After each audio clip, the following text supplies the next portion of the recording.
What up, cappers, gamblers, punters, hustlers, low baggers? Welcome to the morning bag right here on Pub Sports Radio. Thank you guys for joining us. I see the plays of the day are rolling in. It's a big, big day here at Pub Sports Radio. It is also our friend, the Godfather's birthday today, Fort Worth, Texas, in the house. Shout out to the Godfather.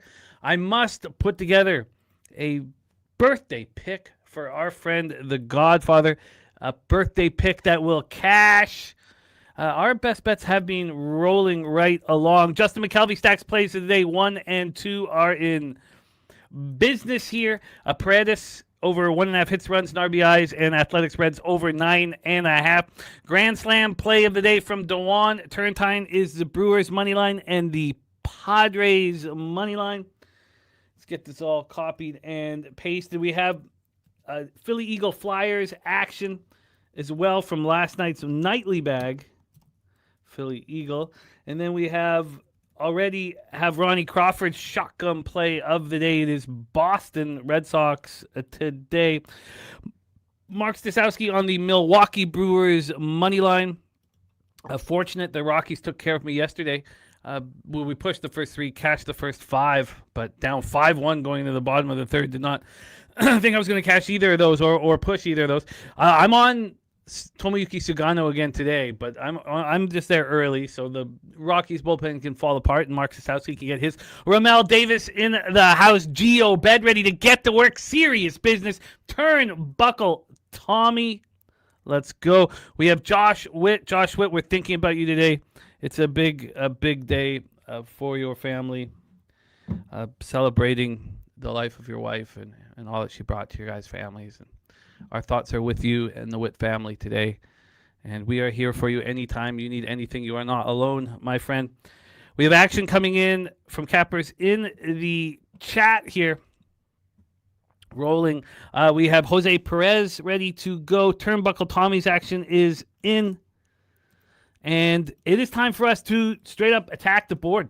So thank you guys for joining us. The morning bag right here on Pub Sports Radio. Shout out to Swiggy on the 1s and 2s.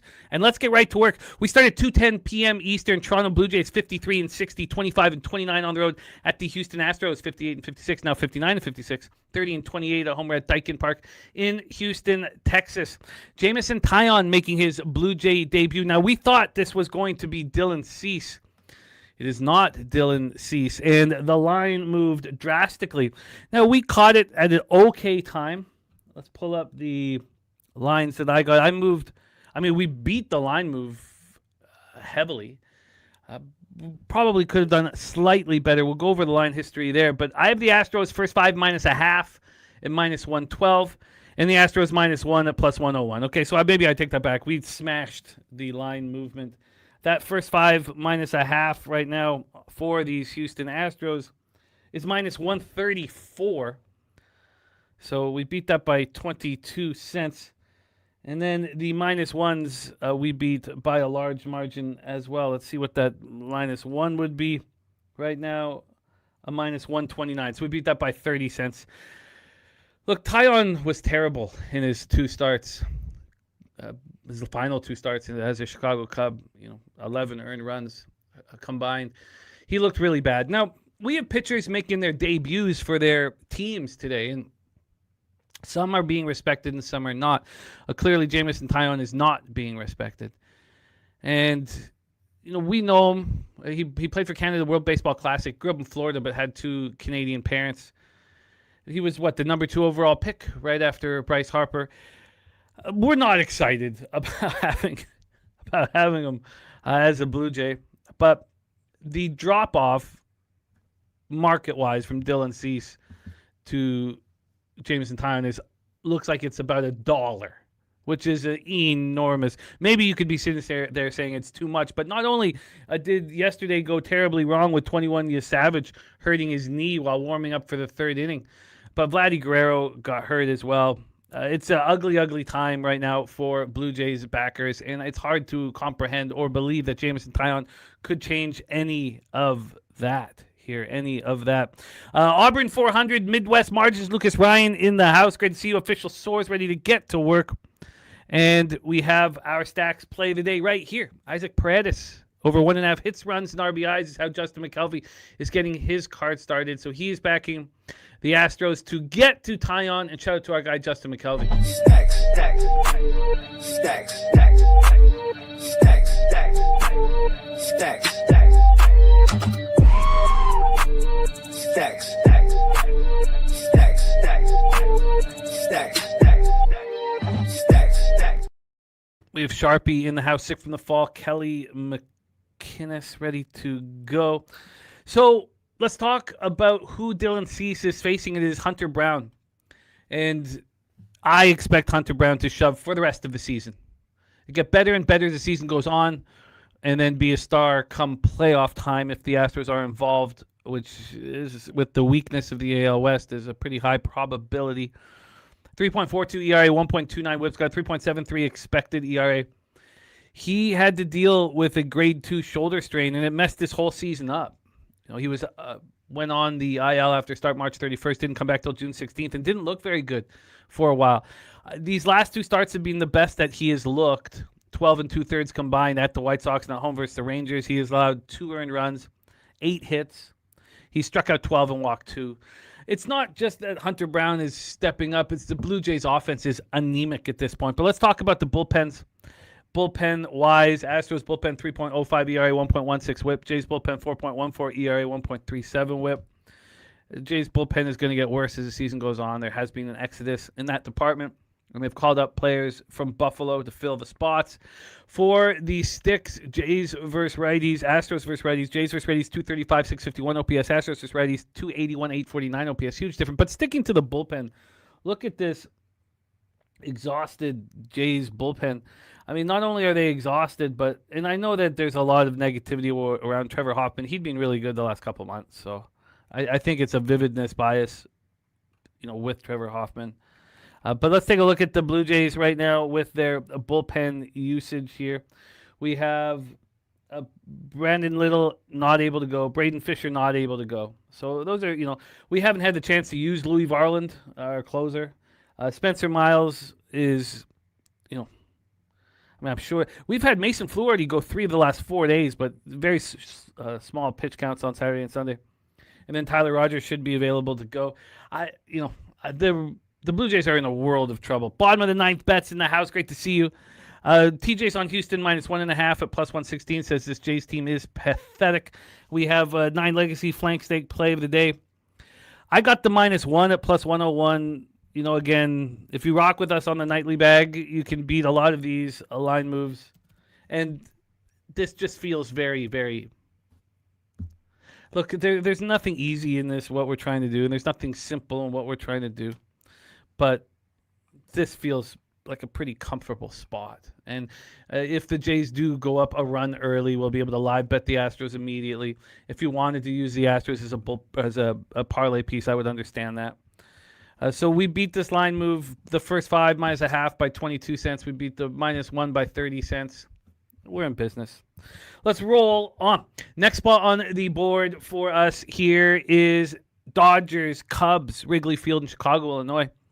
We have weather-wise here in Chicago, Illinois. Pull up the Ballpark Pal. I thought I had it up here. Here we go. Ballpark Pal saying that Wrigley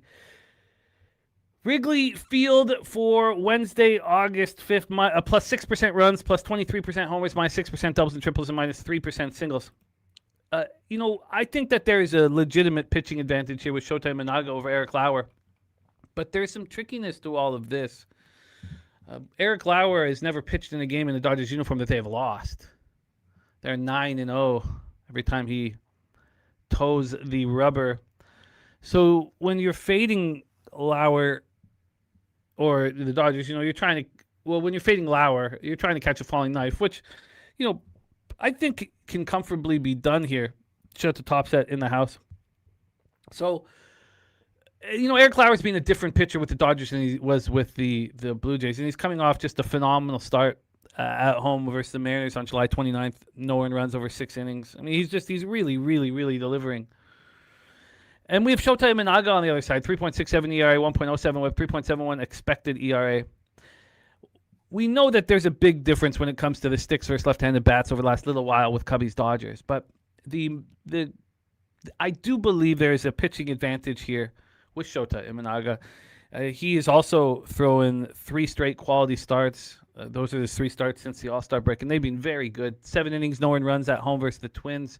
6 innings, no earned runs at the Pirates. 6 2/3, 2 earned runs at home versus the Yankees. He's pitching at a very, very high level. Cubbies bullpen is an advantage, 3.38 ERA, 1.33 whip. Dodgers bullpen, 4.98 ERA, 1.42 whip. I still fear the Dodgers intangibles late in games, even though they seem to be scuffling a little bit right now. The big difference is the sticks. You have a Cubbies team that's just raking versus lefties. Last 30 days, 290, 861 OPS, compared to a Dodgers team versus lefties, 254, 699 OPS. So I told you guys that, yes, I wanted Shota Imanaga, and I wanted the Cubs, but I didn't want to have to take the -0.5. There was a very strange lines over at Bet365 last night. Now, you couldn't bet the first 5s at Pinnacle until this morning. It weren't available last night.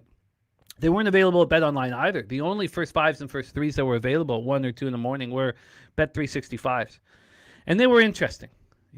We had, as I said, it was like a -120 spot, which is where it is right now, -121. There hasn't been a ton of movement. I guess there has been some movement because, there was a move towards the Dodgers last night. They went from +109 to +101 at 1 in the morning. They were still at +101 at 6 in the morning. Now we're back at +110. So we've had no movement. And from a total standpoint here, we have a 9.5, 2-cent move towards the under. I would be interested in the cash flow here. So cash flow wise, 54% of the tickets, 71% of cash is on the Dodgers, 88% of tickets, and 90% of cash on the under. So what I told you guys was I didn't want to have a -0.5.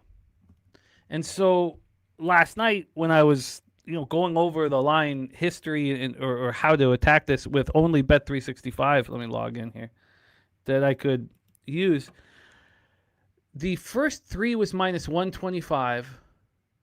The full game was -125, and the first 5 was -150, which just was an alarming price difference between the first 3 and the first 5. It was so alarming that, it didn't make sense to me.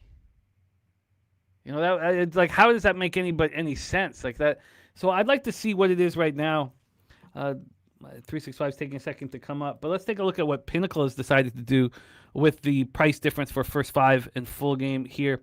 We have the Cubs are at -123 full game, and first 5 -135. That's more like it. I can get down with that. Let's just see what they've done at 365 here. Still waiting for, here we go. So we have, and again, for whatever reason, Lauer's not listed on the book, so we could be dealing with an opener situation with Lauer. Why is this happening, man? Here we go. Let's try this again. And I'm logged in, and it's still not happening. All right, I'm going to have to pull off on looking at what this price difference is for 365. I'm not entirely sure why this is screwing me. Let me just try one more time here to see the difference. But that's all I did was I moved on the first 3 at -125. I would prefer not to be in a situation where I have, need a -0.5. And I'm still having problems with this site. So, I'll just leave it alone at this point. But I could get down with that first 5 at -135. It is expensive, but I could get down with it. Turnbuckle Tommy says, I think this is a series where you have to take whoever is getting plus money. And my man, bottom of the 9th, Swag, OG Swag says, are these graphics you use for each matchup available in your community Discord? No, they're just here on the show. My man Swiggy on the 1s and 2s delivering for them. But if people wanted them in the Discord, and if it's something that members that wanted, that we could easily make that happen, I'm sure. Let me just try one more time, see what the hell is wrong with this. So I'm not getting any of the first 3s here. Let me just try a different game. Try the Rockies. Again, I'm not getting any. That's very frustrating. You know what? Just because it's going to help me out for the rest of the show, I'm just going to take a second and pull it up on a different here. See if I can get the get bet 365 on a. Here we go. Okay. All right. Great stuff. Let's pull this up here. Move over here. Okay. Let's see if they'll let me take a look at what these first threes are compared to the first fives at bet 365 here. Come on, show it to me. Okay, here we go.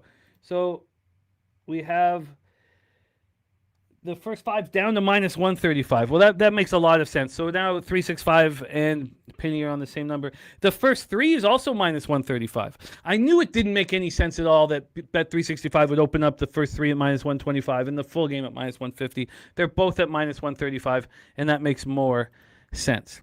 Let's roll on to our next spot on the board, but I have interest in adding a first five. I have the first three right now at minus 125. I could just leave it at that. Top sets on Dodgers, full game. Tat the Cliff says LA all day, and Warbuck says Cubs money line for the sweep. GeoBed says Dodgers are plus money. How much of the public is on that? You would think a lot.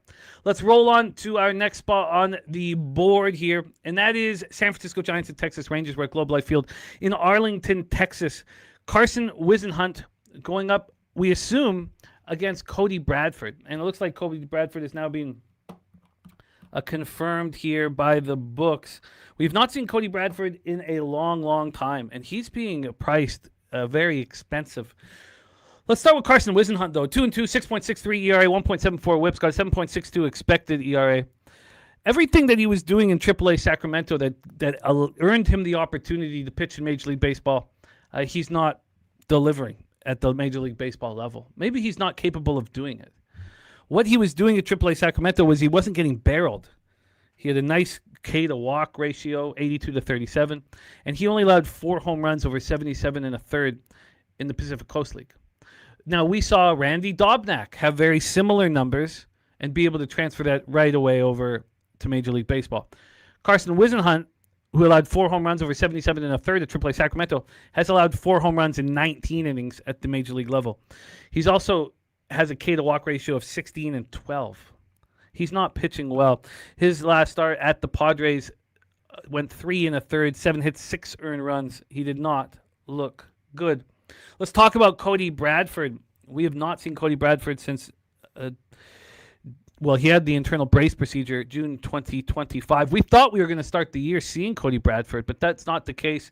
He made his first rehab appearance on April 2nd, but there was some sort of a setback in his recovery, and they held him out. He didn't make another rehab start until July 13th, so he was out for a very long, long time. So his rehab assignment, Bradford looks dominant. I mean, the last one was a 4 scoreless inning rehab start at AAA Round Rock, 40 of 56 pitches for strikes. And listen, of those 40 pitches, 15 were swing and miss. He looks very strong. He threw 10 innings in Round Rock and AA Frisco, 16 strikeouts and 2 walks. He's hitting at a very high level. When we get to the bullpens, Rangers bullpen 5.94 ERA, 1.59 whip. I'm not been looking good. I mean, they're a fade bullpen. And on the other hand, the Giants bullpen, 3.27 ERA, 1.23 whip. Against lefties, too, we have an advantage with the Rangers, 254, 749 OPS over the last 30 days. Giants just 242, 708 OPS. Let's take a look at the line history here for this spot. We've had to move towards the under. This opened up at an 8.5, minus 120 to the under. And then last night it moved to an 8, minus 120 to the over. Now, there's not much of a difference in a minus 120 to the under 8.5 and a minus 120 to the over 8. Slight difference. We get to the money line here for this spot. We have 20 cents of movement towards Bradford. And I think that it should be respected. You know? Sharpie says, how's the Texas kid versus left-handed bats as a lefty?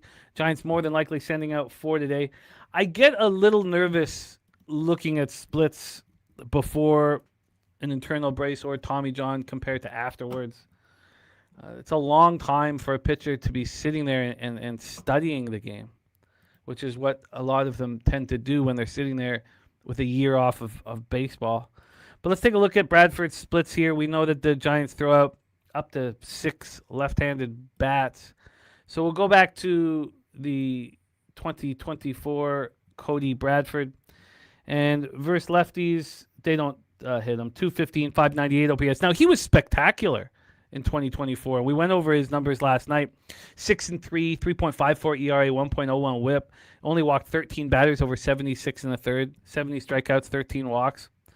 It sounds to me here that everything is pointing to backing Bradford, fading Wisenhunt, and backing the Texas Rangers, who still believe that they're in the race in the AL West despite this losing streak, and they are. They are. And I know they snapped the losing streak. 79% of tickets, 85% of cash is on Texas, but we see the line moving heavily in their favor. 54% of tickets on the under and 83% of cash on the under. I also would imagine that I know you're betting on a pitcher we haven't seen in a long time in Cody Bradford, but I would imagine that early would be better than late just because of how bad this Rangers bullpen has been. Let's take a look at the price difference, first five in full game, and see if Pinnacle thinks that there's an edge, whether it be a first five or full game here. We have the Rangers game would have come out real late. Here we go. So we have the Rangers at minus 169 full game, minus 173 first five. So not much of an advantage there. I don't think I want to double up on this. Warbuck says, I don't think Bradford goes that long. Yeah, you're right. Bradford, I think that he'll have a max about 65 or 70 pitches, which then again, like Warbucks is saying, would sort of make that early first five or first three be more appealing. And I think it stays that way. I think the idea would be to back Bradford, and that will be the plan here. So I am going to back Cody Bradford on the first three or the first five. I guess it's not going to be a first three because it's going to have to be a minus a half. So it's going to be the Rangers first five minus a half for me on the Texas Rangers bet that I haven't made yet. I did come to the program with 11 bets in my pocket, and these are two of them here on our next spot on the board. Tampa Bay Rays at Colorado Rockies, Coors Field in Denver, Colorado. It feels like I haven't learned my lesson. On Monday night, I was on Gabriel Hughes. We pushed the first three and cashed the first five on Tuesday, and Sharpie said we should wait. Don't put the action in now. The line's going to move heavily towards the Rays. And that is exactly what happened. Here, I saw the line moving towards Tomoyuki Sugano, and immediately I was like, it makes so much sense to me that this is happening. Tomoyuki Sugano is pitching at such a high level in extremely offensive conditions. And so I moved early. And I should have waited again. I would have had slightly better numbers, even though this line is now moving back towards the Colorado Rockies. There was quite a move to the Rays overnight. But let's take a look at the weather to get us started. Extremely offensive conditions at Coors Field. Plus 30% homers, plus 29% doubles and triples, plus 22% singles, and plus 42% runs. Well, I know that Nick Martinez played his last couple seasons at Great American Ballpark in Cincinnati. So he is, used to somewhat offensive conditions. But Tomoyuki Sugano has only been pitching in offensive conditions for, 5 or 6 weeks. We also have a rest advantage because he was on the IL with the back injury over the All-Star break, and we'll get into all of that. Let's start with Nick Martinez. There has not been a sign that Nick Martinez would turn into a pumpkin at all season long. This guy's an all-star this year. I mean, he makes the Rays look like geniuses for picking him up for next to nothing off of, he was pitching for the Reds and he wasn't even a top 5 starter in their rotation. They must feel like idiots now. We have July 31st, his last start, was the first sign where, he didn't look good. 6 earned runs. He allowed 4 home runs in 6 innings. 6-1 loss at home versus the White Sox. Is he dealing with some arm fatigue? We've seen Joe Ryan go through this, and Nick Martinez has somewhat similar splits where not quite as drastic, but where he struggles in the second half of the season. Tomoyuki Sugano, 4.47 ERA, 1.26 whips. Got that 7.17 expected ERA. That sticks out like a sore thumb. But he's pitching at a very high level right now. And he was doing that before he went on the IL for the back spasms. He didn't need any rehab starts, but even rolling into that, if you look at the starts June 14th, June 20th, and June 26th, over those 3 starts, one was at Sutter Health Park in very offensive conditions. There he allowed 1 earned run over 5 innings. Then at home versus the Pirates. At the time, the Pirates were raking. Thin air, Colorado allows 1 earned run over 6 innings. Then at home versus the Reds, 3 earned runs over 6 in the third. Now, they're not raking to the same extent as the others. Then he goes on the IL with back spasms. And again, these Asian pitchers, they don't love the North American schedule. It's intense. You know, they're in Japan, they get a lot more rest and a lot more time off. So I don't mind that it wasn't an arm-related ailment. So Saturday, July 18th here, he comes back, 3 earned runs over 6 and a third, then 2 earned runs over 5 and a third at the Brewers, tough place to pitch. And then he comes home versus the Royals, 1 earned run over 6 and 2/3. He's just pitching at a very, very high level.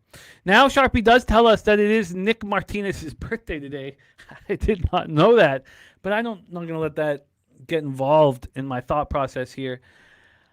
The bullpen for the Rockies is far worse than the Rays bullpen. 4.41 ERA, 1.51 whip. We saw that at work yesterday. And then the Rays bullpen, 3.54 ERA, 1.02 whip. From the sticks perspective, the Rockies are not hitting with power despite pitching in a very offensive ballpark. 247, hitting in a very offensive ballpark. 247, 711 OPS. Rays versus righties, 259, 742 OPS. I moved on both of these. I moved on the Rockies first 3 plus a half, and I moved on the Rockies first 5 plus a half. Moved on both of them. Take a look at what we are dealing with right now because I moved on them. I moved here at 365. It was 5 cents better if I had have waited. The Rockies, yeah, it's a plus a half minus 125 right now. So I could have waited a little bit, and I probably should have, but I'm comfortable with how I attacked this one. Rockies first, actually it's moved 10 cents away from me, which is not good. I got the Rockies first 5 plus a half at minus 103 over at Penny. I'd be very interested to see what's happened there. We have the Rockies full game at plus 142, first 5 at plus 131, and the first 5 plus a half is minus 102. So I'm not concerned there. TJ says he's on Rockies first 5 money line. Says the risk reward with a very high total gives me better value at the plus a half. I hear that. I absolutely hear that. I have no argument there. I doubled down on it. So when I increased my investment, I felt that it was okay. Again, and it's just a couple cents of VIG, but I like the idea that you're going to get the plus money on it. Pig milk play of the day is in. Shout out to our guy, Billy Friedrich here. Let's get this up and add him right under 9 Legacies flank steak play of the day. And shout out to our guy, Billy Friedrich. So, look, I doubled down just like I did yesterday. Back in the Rockies early. Feel comfortable with this spot. As you can see by the graphics, it's an extremely public proposition to back the Tampa Bay Rays. 85% of tickets, 91% of the cash. And then for the totals, 45% of the tickets on the over and 95% of the cash on the over. And Sharpie says Martinez was a Padre and has a terrible history in Colorado. Well, this is me. Well, I hope that he becomes vulnerable because he's been pitching out of his mind. But Tomoyuki Sugano is what I want and whom I want. So I am on Tomoyuki Sugano. Let's roll on to our next spot on the board. 6:35 p.m. Eastern with the LA Angels, 43-69, 18-36 on the road. At the Baltimore Orioles, 54-58, 30-29 at home. We're at Oriole Park in Camden Yards, Baltimore, Maryland. Let's take a look at the expected weather here at Oriole Park. It's become more offensive. Damn. It was plus 9% runs last night. It had gone down from 13 to 9. Now we're up to 14. Plus 14% runs, plus 6% homers, plus 7% doubles and triples, and plus 12% singles. We have Reed Detmers on the hill. 3-7, 4.03 ERA, 3.39 expected ERA, 1.10 whip. He's been really good this year. We thought that he was going to move at the deadline, and the Angels have decided to keep him and make him a key piece of the rotation with Walbert Urena. Last start for him, 2 earned runs over 5 innings at home versus the Astros. Now, the concern with Detmers, he doesn't have extreme splits, albeit, home or road. But the concern here is that he's been at home a lot. He's been at home a lot. So all 3 starts post All-Star break have come at home. The road start he had before the All-Star break wasn't very good at the Rangers. And the Orioles are hitting lefties, so now it's going to drop a little bit with the exodus at the trade deadline, but I think that he can pitch well here. And I was planning on moving on the under 8.5 as soon as the line became available. I was planning on betting this when we thought the pitchers were going to be these two on Tuesday, and they were, of course, pushed to Wednesday. Let's talk about Trevor Rogers, 4.27 ERA, 1.28 whips, got a 3.89 expected ERA. He's showing real glimmers of what he was last season. Now, I mean, he's not that guy this year. 1.81 ERA last year, 0.90 whip over 109 and 2/3, but he's pitching at a high level right now. His last start, probably want to put a line through it. 8 innings, 7 runs, only 4 were earned, but it was an ugly start at the Tigers. If we go back to what he's been doing at home, he's been pitching very well. He's been pitching very well everywhere, except for that last start on July 29th. I think he's more than capable of bouncing back. He was watching, his friends get traded, and he knew that he was a high possibility of being traded. We all thought he was going to be traded, so he was not traded. I think he knows he's going to be the leader of the clubhouse moving forward. I know I said the same thing about you, Savage, yesterday, but that was just hard luck. I mean, he walked the first batter, got the next 6 outs very easily, and then, couldn't start the 3rd inning. So that was just a very, very tough luck. Very tough luck. When we get to the bullpens here, Orioles bullpen, 3.49 ERA, 1.22 whip over the last 30 days. Angels bullpen, 3.65 ERA, 1.23 whip. And then when it comes to the sticks, the Angels are hitting lefties, 265, 735 OPS. It's hard to believe that after watching what Cade Povich did to them yesterday. But the Orioles versus lefties, 254, 801 OPS, and we expect those numbers to drop as well. Let's get into the line history here for this spot because I doubled down. Now, I was a little uncomfortable looking at the first 3 this morning, but I moved on the under 8.5. We'll start with the money line. There's been a massive move towards the Angels, plus 138 to plus 112. Massive. Just massive. I still don't feel like I need to get involved. I mean, we bet the Padres yesterday on market alone. I'm okay with doing that every once in a while, I'm okay with doing that. It was just clearly the books were telling us it was a slam dunk spot with all of the public. We had the 90% of the cash on Eduardo Rodriguez going up against Randy Vasquez. And here, I think there's a similar story being told. It's much easier to trust the Padres' bats in a situation where the market is telling us to back Vasquez rather than trust the Angels' bats when they're telling us to back Detmers. So this total here is an 8. It's minus 115 to the under, which is great. We got the under 8.5 and minus 118 to the under as soon as it was available. So that is all great. My concern here is that this first 3 under 2.5 was only minus 125, which is exactly where we bet it. Why would that be? It just made no sense to me that this wouldn't be more expensive. And now it's minus 155. Wow. Ooh, somebody hammered it. Because this was minus 125 in an hour and a half, or maybe an hour 45, 2 hours ago. Wow. Well, that's a great sign. That is a great, great sign. I am in business here. In business. When we get to the cash flow, 53% of the tickets are on the under and 90% of the cash is on the over. Clear big bets are being placed on the over, and the books are smiling and opening up their arms to anybody else who wants to move on it. When we get to the money line, we have 83 and 87 on the Baltimore Orioles.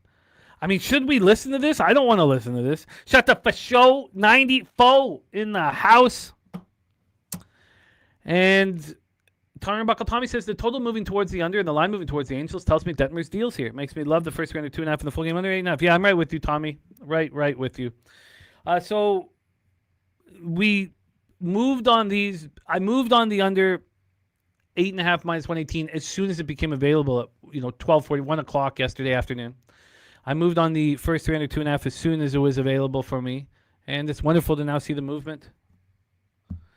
Again, though, the books are telling us to bet the Angels. It's very, very uncomfortable. But maybe we should heed their advice here. Warbucks is heeding their advice. Oh, yuck. That just makes me sick. Absolutely sick. But it should maybe be a move that we make.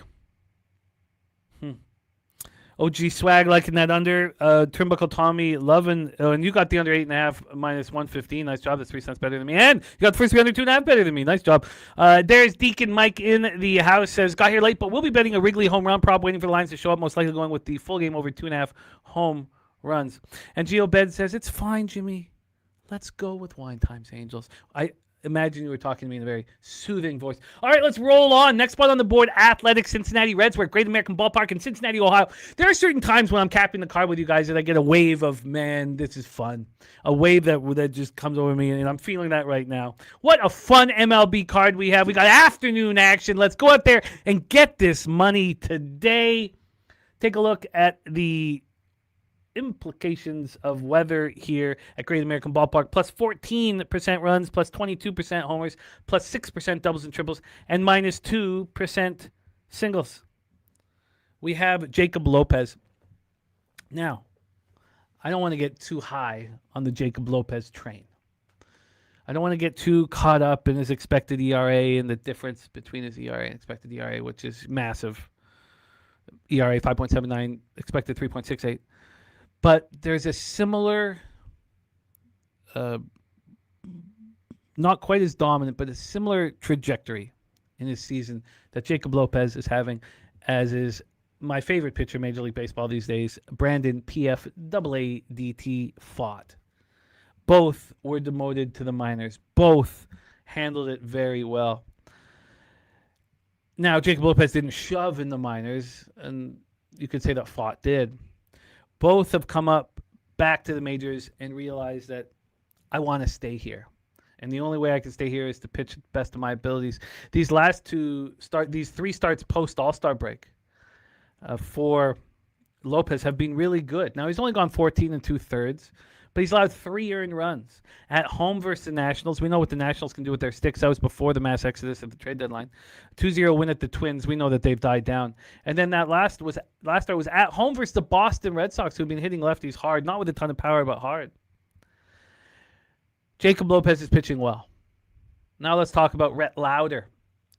Rhett Lauder, the 7th overall pick of the 2023 draft out of Wake Forest, finally paid me a little something back, but he's had 2 good starts in a row. And look, 11 innings in 2 starts, 6 hits allowed, 4 earned runs, 1 home run, struck out 9, and walked 2. I believe that Rhett Lauder is going to be a really good pitcher in this league.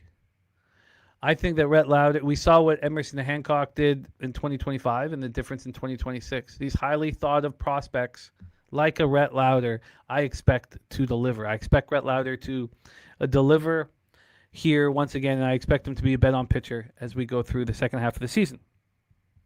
So, the bullpens here, let's talk about it. Bullpen-wise, we have the Reds bullpen 3.41 ERA, 1.26 whip. Last 30 days looked very good, looked like they're trying to get into playoff mode. And then Athletics bullpen is being the worst in baseball all year long, and nothing has changed. It's just seemingly getting worse day after day. Last 30 days, 7.85 ERA, 1.85 whip. When it comes to the sticks, the Athletics are not hitting righties despite playing half their games in very offensive conditions, 236, 675 OPS. And the Reds are hitting lefties. Now, you can't quite see it from this rolling earned run average, but they're hitting lefties hard from July 4th to August 4th. They're hitting 271 with an 807 OPS here. Very funny talk in the chat. I'm trying to stay focused, but I love everything that's happening in there. Let's talk about what I did. I moved on the first 3 under. The first 3 under 3. When I looked this morning, it had moved 5 cents in my direction.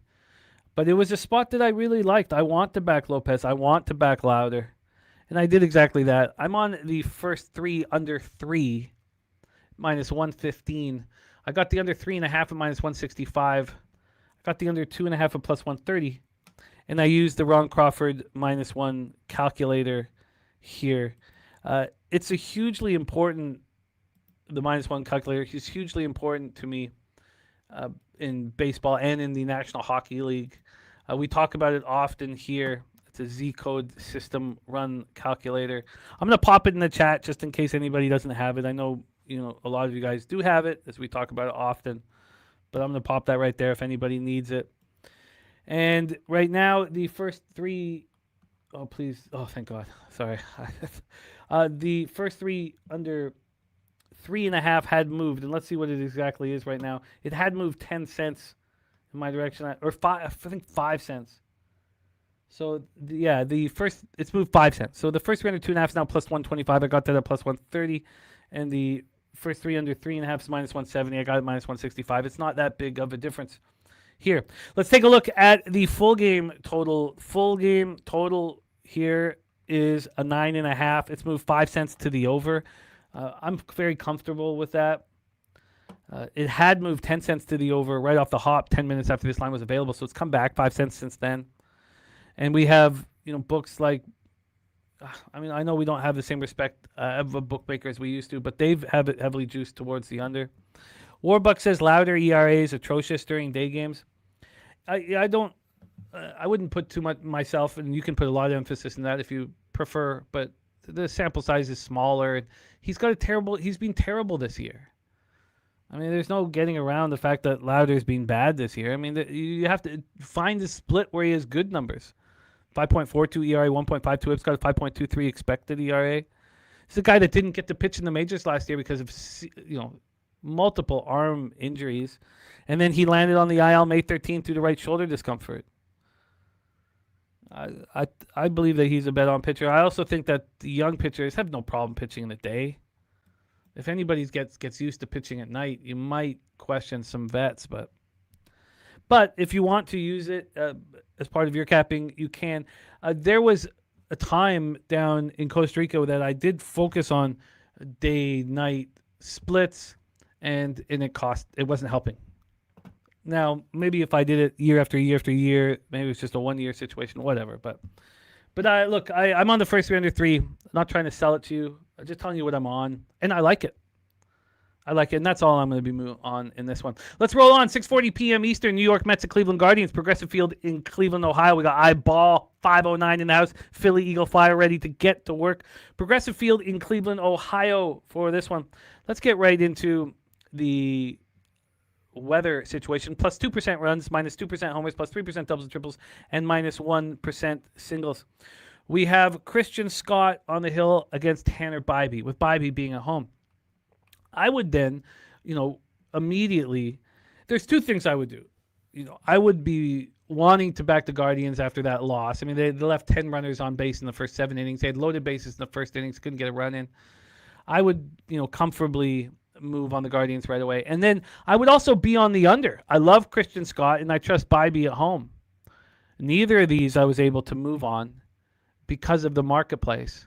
We'll see if that changes. Let's talk about Christian Scott. 3-3, 2.99 ERA, 1.24 WHIP, 3.76 expected ERA. He's a beaut. In his entire career, he's never allowed more than 3 earned runs in a start. That's just an insane statistic. I believe it's 25 starts. Might be 26 now, but he went on the IL with a hip impingement on June 11th. Was just on the IL for 16 days. And he's pitching at a very high level. He hasn't been going deep into games, and he's talked about it.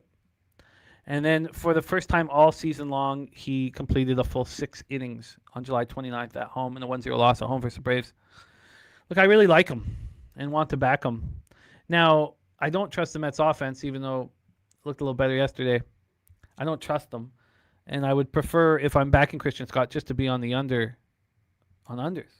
Turnbuckle Tommy says, I think Scott can shove here, and I believe Bybee can shove as well. I want the under, but I don't trust the Mets lineup. When you think they're sleeping, they're up. They put up 10. Well, let's talk about Tanner Bybee. 3.81 ERA, 1.15 WHIP.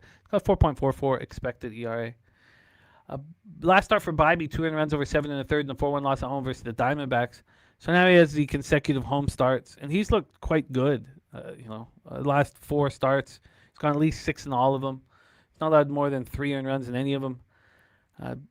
Over the 4 starts, 6 2/3, 6 and 7 1/3. He has allowed 8 earned runs, which is really solid. Guardians bullpen 4.06 ERA, 1.34 WHIP. A little disappointing over the last little while, but we expect a professional outfit like the Guardians to start rolling there with the bullpens. And then the Mets bullpen 5.42 ERA, 1.50 WHIP. They've moved pieces. They've called up players from AAA, and they're not to be trusted down the stretch, as they haven't been trusted for a long time. When it comes to the sticks, neither team's hitting righties very hard. Mets versus righties last 30, 243, 719 OPS. Guardians versus Righties, 248, 701 OPS. There's our guy, Wine Time Sports, in the house. So, Wine Time, what are you doing with the Angels today? When we get to the line history here, this is an 8.5 at -120. Sorry, 8 at -120. So last night, the discussion was, why did it move 25 cents to the over? Why? Why would it have moved from 8 at +100 to the over to 8 at -125 to the over? It doesn't make sense. So then it moved to 8.5 this morning. And then the 8.5, the sharps got to it. But why was it at 8.5 in the first place? So now we're at 8 at -120. But I can't answer why that went down. Turnbuckle Tommy says on June 11th. Sorry, let me go to. Let's go to Christian Scott. Yeah, you're right. I have 4 2/3 right here, 4 runs. Why would they be? Yeah, I have the same thing. Christian, I have the same thing. You're absolutely right. Scott, record allowing under. Oops. Yeah, they said that he had 24 straight starts. But you're right. I have that same thing here. You're right. And they're saying 14 to 15. I guess they were making a big deal about it. Yeah, you're absolutely right. Wow. You're absolutely right, Turnbuckle Tommy. They were making such a big deal about it on a game I was watching him pitch a few weeks ago. Well, you're absolutely right. So I apologize for dropping a factoid that was not making sense. Okay, let's get to the cash flow here for this spot. We have 51% of the tickets on the Guardians and 54% of the cash on the Mets. Even that is a surprise here. 65% of the tickets on the under, 91% of cash on the over. This just doesn't make sense to me. This whole thing has not made sense to me. And I'm going to look at Bet365. I can get the over 8.5 -105. The under 8.5 -115. It's not even expensive. These other books have moved to 8, but why would they be offering that? It's just none of this makes sense. We've had a big move at Pinnacle. Look at that. This is insane. The under 8.5 at Pinnacle right now is -142. At Bet365 right now, it's -115. This just doesn't make sense to me. I understand why it's moving to the under now, but why did it get up to 8.5? Maybe you would say it's predicated on the bullpens, but I can't trust it, unfortunately. If this was just simply X's and O's, I'd be right with you guys.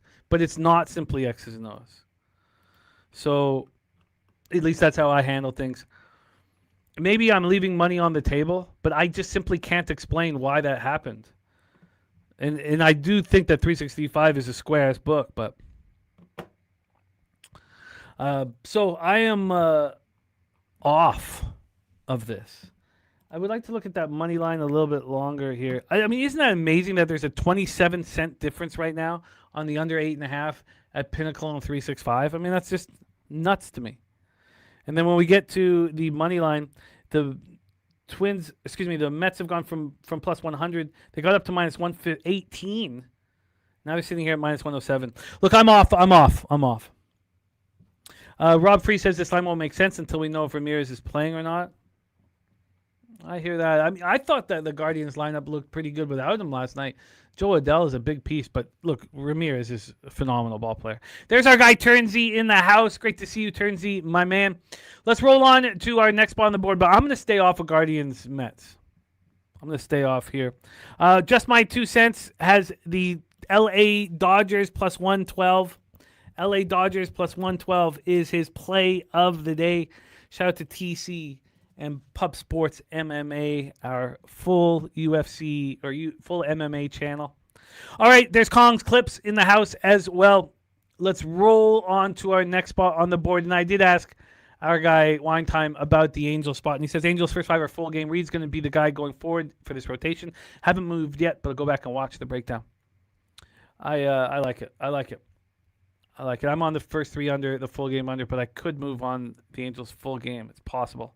All right, let's roll on. Next ball on the board, Washington Nationals, 55 and 59, 32 and 25 on the road at the Philadelphia Phillies, 60 and 53, 29 and 27 at home. We're at Citizens Bank Park in Philadelphia, Pennsylvania.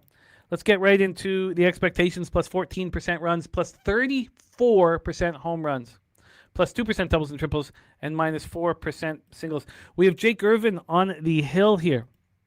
Jake Irvin, 2-5, 5.56 ERA, 1.32 whips, got a 5.57 expected ERA.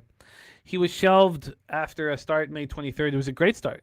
It was a rare great start from him. And then he was shelved with a right shoulder strain. He looked very, very good in his rehab starts. And what we've been doing is when anybody looks good in their rehab starts, that good, we fade them in their first game, and we did that here, and it worked. He allowed 5 earned runs over 5 innings in his first start back. Then we have 23-year-old Andrew Painter, 13th overall pick in the 2021 draft, 6.72 ERA, 1.61 whip, 5.23 expected ERA, but he has been bad, and they had seen enough of how bad he was. The 3 starts before he was sent down to the minors, he allowed 15 earned runs. Really ugly. 15 earned runs in 13 innings, and they sent him down. He also had just 10 strikeouts to 6 walks. It was pretty ugly. So he was sent down to the minors, AAA Lehigh Valley, where he had 5 starts there. In his 5 starts at Lehigh Valley, 1 and 2, 4.56 ERA, 1.44 whip, 25 strikeouts over 23 and 2/3. Just mediocre. He's been mediocre everywhere he has been. Swiggy shouting out the old Iron Pigs. And shout out to our guy BT in the house. And Dan H says his form is up, though. When we get to the bullpens, both bullpens have been extremely questionable this season. The Phillies bullpen, 5.24 ERA, 1.41 whip over the last 30. Now you can see that it is improving, and they've made some fortifications at the deadline. The Nationals bullpen, 5.01 ERA, 1.48 whip. They've been okay. When it comes to the sticks, we shouldn't believe these stats right now for the Nats because of the exodus of talent at the deadline. But they're hitting 269, 838 versus righties. Phillies versus righties, 220, 665 OPS. So you look at the X's and O's in the breakdown in the profile of this game, and you think, God, this has got to be an over. It's got to be just nonstop offense. Plus 34% home runs, 2 pitchers with gas can statistical profiles. We've had a massive move to the Phillies, just like yesterday. Justin McKelvey took advantage of it yesterday. They've gone from minus 155 to minus 192. A massive move towards the Philadelphia Phillies. And then on the total here, we are sitting with a 9.5 at minus 115 to the over. It's a 9.5 at a pick'em at Bookmaker and at Heritage. This has moved 5 cents towards the under. Well, this is insane. It doesn't make sense. Let's get to the cash flow here for this spot. We have 59% of tickets on the over and 66% of cash on the over. So there has been a change. I'd love to see what it was 56 minutes ago. So 56 minutes ago, we had 86% of tickets on the under. Wow. Okay, so that's absolutely fascinating. And then we still have similar splits here for the Nats, 14% of the tickets and 86% of the cash. I mean, if we were to believe these things. But that would make sense. So it kind of makes sense because of what the market's doing. So they're telling us that the Sharps believe that unders are going to hit today, and now the public's coming in and betting the overs, and the books aren't blinking an eye. So TJ says, same bet for me, Phillies on the run line at plus 120. Robert Franklin on that as well. And Colin Gregory says, approaching the cash cow. Yeah, it is. It certainly is. A Man Bear Pig says he thinks the Nationals will smash today. This is wild, and I don't want to be involved. I'm not an overbetter to begin with, and I'm also not just going to let the X's and O's tell me to bet an under with Jake Irvin and Andrew Painter.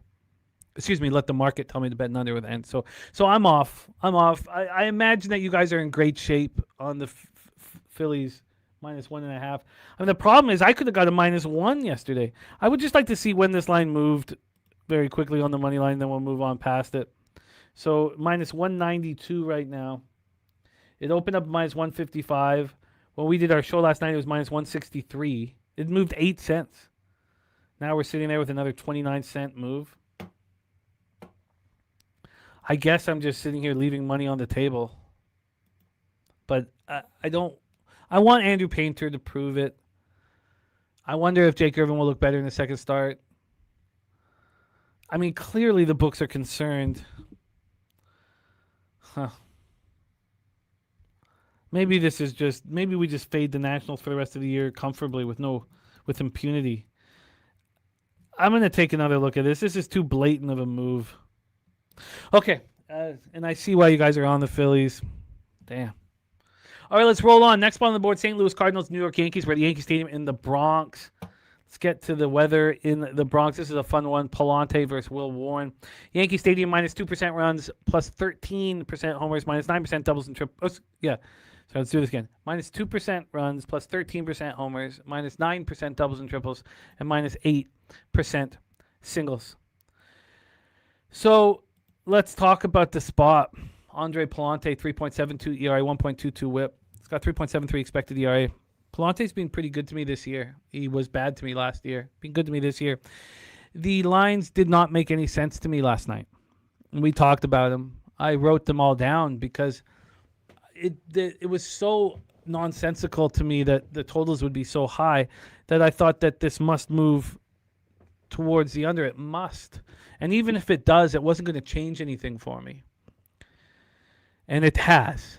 So last night, and I want to start here because it's the most pressing issue for this game for me.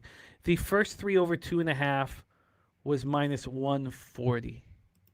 That made no sense. Absolutely no sense whatsoever. And, for an 8.5 minus 120, we thought, no, it was only about 15 cents off.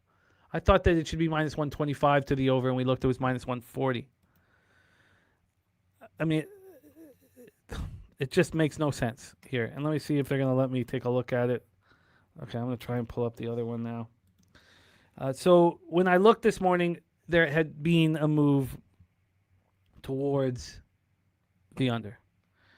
And that was one that we would have expected. There's no surprise there. So let me see if they'll let me in. Oh, man, they're not. God, this is just 365. It's just falling off for me. So, Top Set says I'll be going on the cards. Not sure if I go first 5 or full game. So it was minus 140 to the over. When I looked this morning, it was back at minus 125, which is where it should be. Also, the first 5 over 4.5 at Pinnacle was minus 121. It was a number that did not make any sense to me either, unless they didn't want cappers to bet the over. So now this first 5 over is minus 112. So there certainly has been a move on the under. Warbuck says New York money line, easy cash. And TJ says, look at the bullpen usage. Also, Yankees barrel the 4-seamer and sinker guys. So let's talk about Palante first and then go over all of those things. First off, Palante, last start, 2 runs over 6 1/3 and a 4-2 loss at home versus the Cubs. He's been pitching well. He's had 1 bad start. Actually, I guess he's had 2 bad starts. But we're talking 2 bad starts over his last 10 starts. His last 3 starts since the All-Star break have all been very good. He's thrown 18 2/3. He's allowed 14 hits, 5 earned runs. He has struck out 14. He's walked 5. He's been pretty good. Will Warren, I was very, very wrong about Will Warren's last start. He'd not been pitching well. It felt like the Yankees were sort of hiding him. He'd had thrown, 12 innings since July 1st. Well, he threw 5 2/3 July 1st. So let's say since July 2nd, a 4-inning start, a 5-inning start. Then they didn't start him after the All-Star break. They pitched him out of the bullpen and then gave him his first start July 26th, and he got touched up. And then he shoved at the Cubs last start. So I was very wrong there. We talk about the bullpens. Yankees bullpen, 3.20 ERA, 1.30 whip. Falling off a little bit from the really wonderful numbers they'd put up for a while. And then the St. Louis bullpen has not been pitching well. Over the last 30 days, 4.86 ERA, 1.46 whip. Let's take a look at the bullpen usage here. I'll start with the Cardinals. The Cardinals only had Caleb Ferguson go yesterday. They had, they needed a day where they didn't go deep into the bullpen because they used Soriano, Stanek, Crescifo, and Brule all on Monday, and then just Ferguson on Tuesday. So they're ready to go. We take a look at the Yankees bullpen usage. They used Bednar yesterday. They've not been going back to back with Bednar. They used Hedrick yesterday, so he's pitched in 3 of the last 4. So they both of them can't go. Fernando Cruz can't go. So it's just Yarbrough, you imagine, could go again today, but really it's just Blackburn, Hill, and Castro. Maybe that was a part of why, this total. But then the first 5 and first 3 totals were so high. So when we get to the sticks, these teams aren't hitting. Cardinals versus righties, 225, 96 OPS last 30 days. Now their numbers have climbed, a minuscule amount. And the Yankees versus righties, it just seems to be getting worse despite the additions. 223, 687 OPS. My thought process initially with Palante and Warren was that I wanted to go under whatever numbers I was facing. Seeing how they didn't want anybody betting the overs last night does still make me interested in this first 5 over. But I don't know if we need to focus on the first 5 over with the state of the Yankees pen and the idea that the Cardinals pen's not pitching right now. I think that a full game over would be fine. Let's take a look at this line history. We've seen a 14-cent move towards the Yankees from minus 140 to minus 154. And then when we get to the total here, we have a total of 8.5, minus 115 to the over. It's opened up minus 125 to the over. So we've had 10 cents of movement towards the under. 9 legacy on the Yankees run line. Turnbuckle Tommy says Warren has 2 career starts versus Cardinals. 5.19 ERA, 1.73 whip, 297 average against, and 0.100 WOBA. So let's take a look at the cash flow and then put a bow on the proceedings. We have interleague action here. 81% of the tickets on the Yankees and just 30% of the cash. 50-50 ticket count, but 91% of the cash on the under. And I don't see any books concerned at all by it.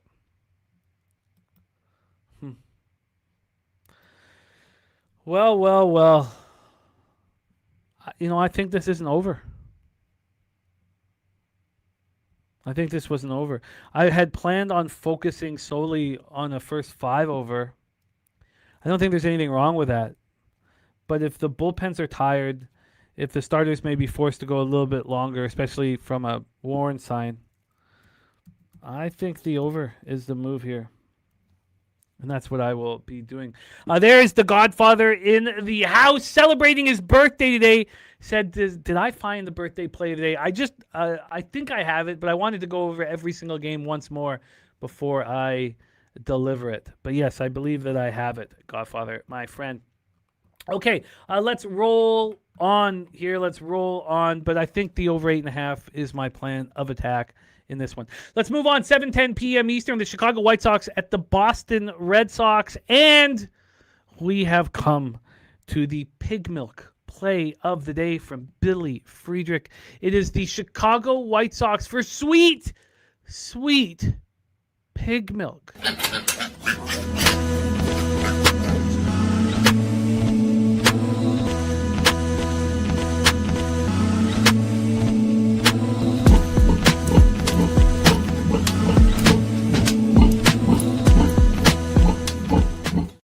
Official source also on the Chicago White Sox.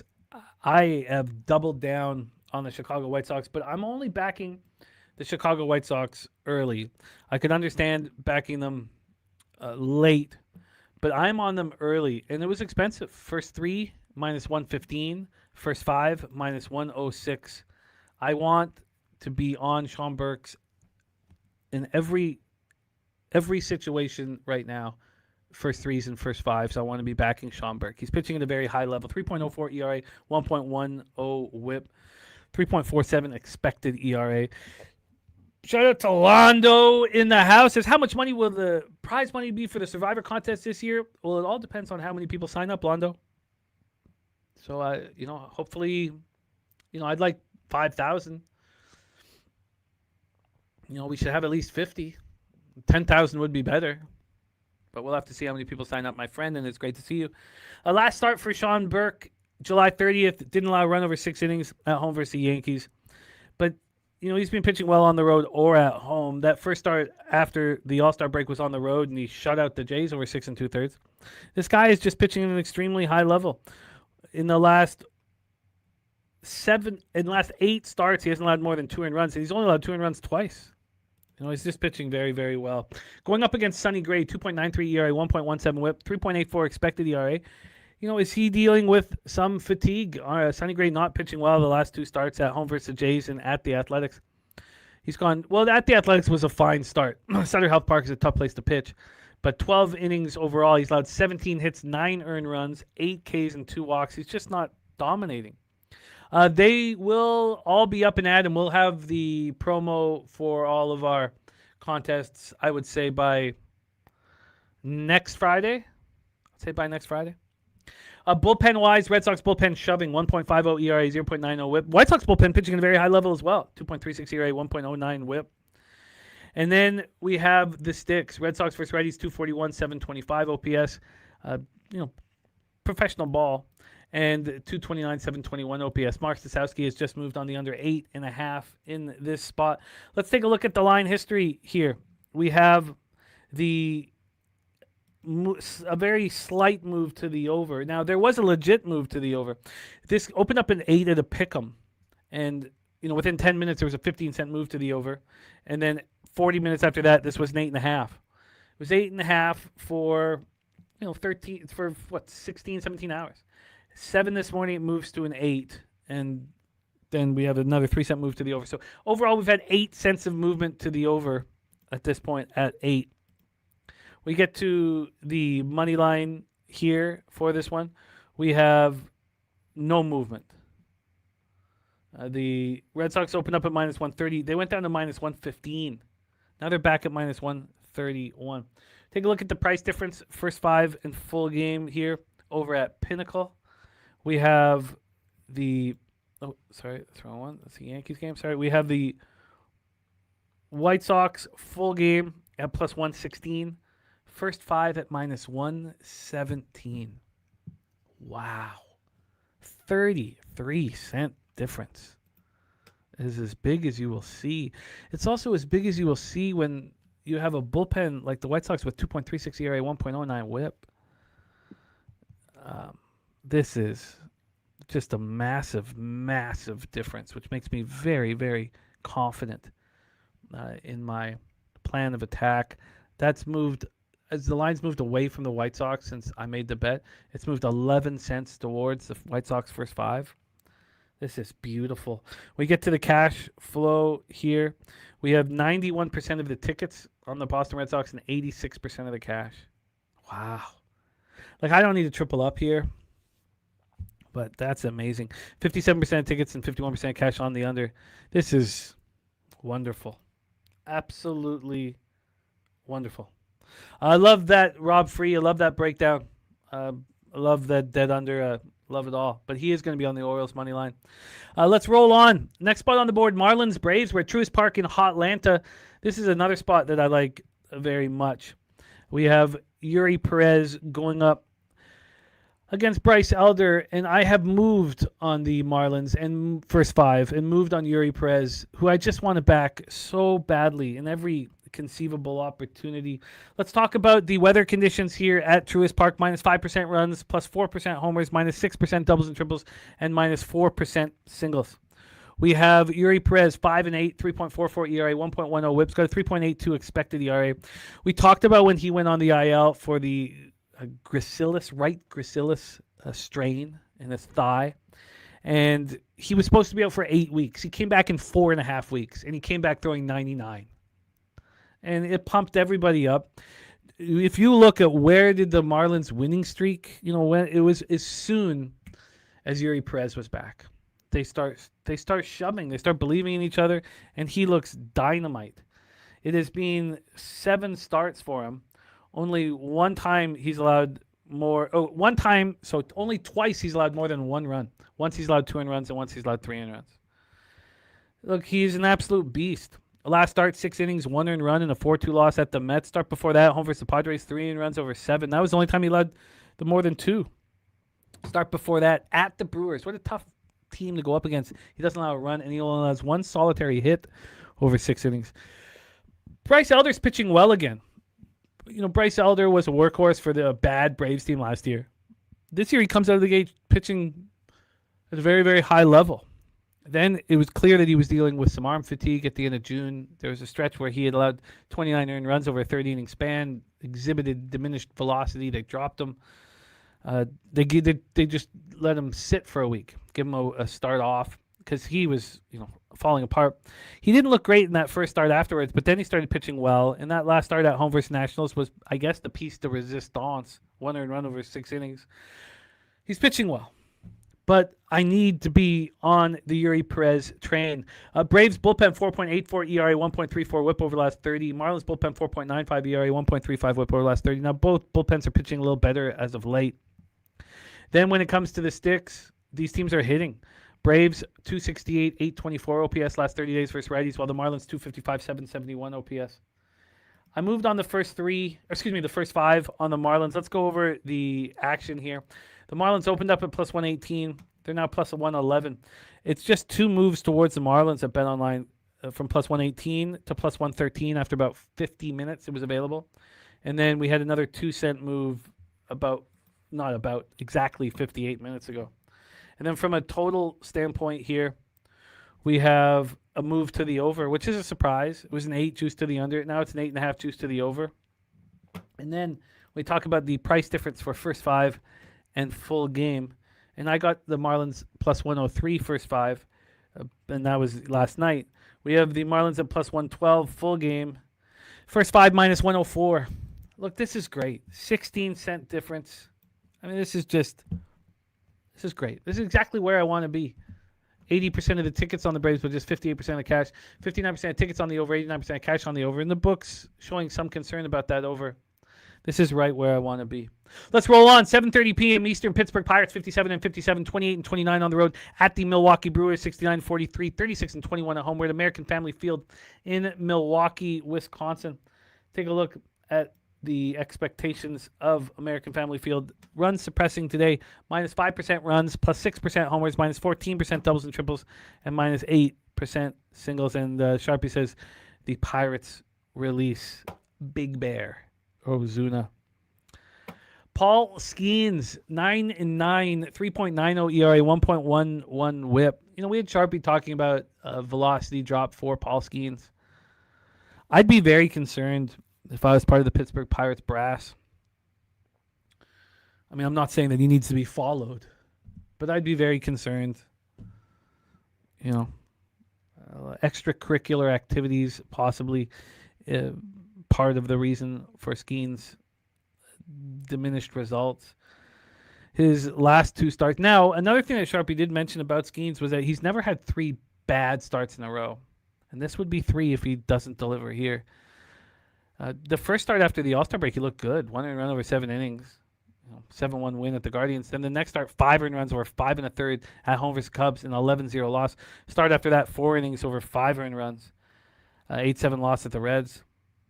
Now, we had Elio talking last night about how the books were saying that these 2 pitchers, or at least Skeens, was going to shove. And they said that in that start against Hunter Green. They said that here, last start, and that didn't change anything. So I don't know what to expect from Skeens. Let's talk about Kyle Harrison. I have been a big fan of Kyle Harrison since he came up in 2024. A big fan's a little much. I guess I was very excited to see a lefty who's not quite throwing 99, throwing 93 to 95, and was the number 1 rated pitching prospect coming into 2024. I was shocked that the Giants and the Red Sox just, gave up on him. And of course, the Brewers are there to pick up the pieces and bring him back. And he started pitching very, very, very well. Then in June, it wasn't quite as dominant. And then after a start July 8th, he went on the IL with a left forearm injury, extensor tendinopathy. I don't know if I'm pronouncing that right. And he's only had 1 rehab start. It was at High A, Wisconsin. So, he's been out for almost a full month. And just like I'm saying that I don't know exactly, what Skeens is going to give you. I feel the same way with Kyle Harrison. Todd Clinton says tickets and money on the under, and Todd says I differ. Skeens gets shelled big with confidence, says Todd Clinton. So let's talk about the bullpens here. The Pirates bullpen's being better of late. Brewers bullpen 3.80 ERA, 1.23 WHIP. Pirates bullpen 3.85 ERA, 1.41 WHIP. And then when it comes to the sticks, the Brewers are just a professional outfit, and they give it to you nonstop. 254, 742 OPS. Pirates versus lefties, 255, 704 OPS. Rob Free says, never know what to expect anymore when Pirates scheme starts. It's just a guessing game. Let's take a look at the line history here. We have, and as Elio was saying, a big move to the under. Wow.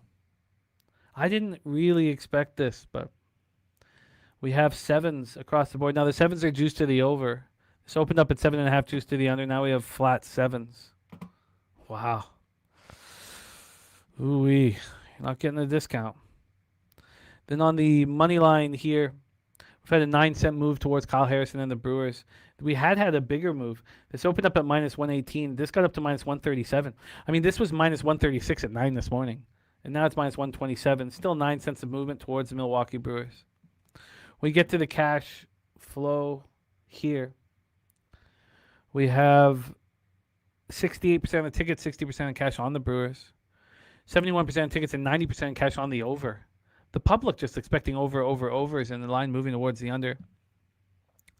Regularly, I'd be on the under here. But I don't know how you can do it. I mean, if this was just purely market related, you could do it.